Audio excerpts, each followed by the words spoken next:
ఒసే ఒసే అది నా డ్రెస్సే. ఎప్పుడు చూడు ఇవన్నీ నా డ్రెస్సులు అంటావేంటి? నాకంటూ డ్రెస్సెస్ లేవా? ఓకే, ఈ డ్రెస్ మొత్తం నీదే అనుకుందాం. ఈ ఇంట్లో నా డ్రెస్సులు నా వస్తువులు ఏమీ లేవంటే నేను ఈ ఇంటి పిల్లని కాదని అర్థమవుతుంది. నువ్వేమో నా చెల్లి అంటున్నావు, ఆంటీనేమో పిన్ని అంటున్నావు. అయితే మా పేరెంట్స్ ఎక్కడున్నారు? మొత్తానికి ఏదో జరుగుతుంది.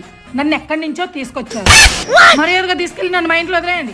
ఒసే ఒసే తింగర్ మహందన, మీ మమ్మీ డాడీ అంటే మా పెద్దమ్మ పెద్దనాన్న నీకు పెళ్లి ఫిక్స్ అయిందని చెప్పి ఇక్కడ పనులు నేర్చుకోవడానికి పంపించారే.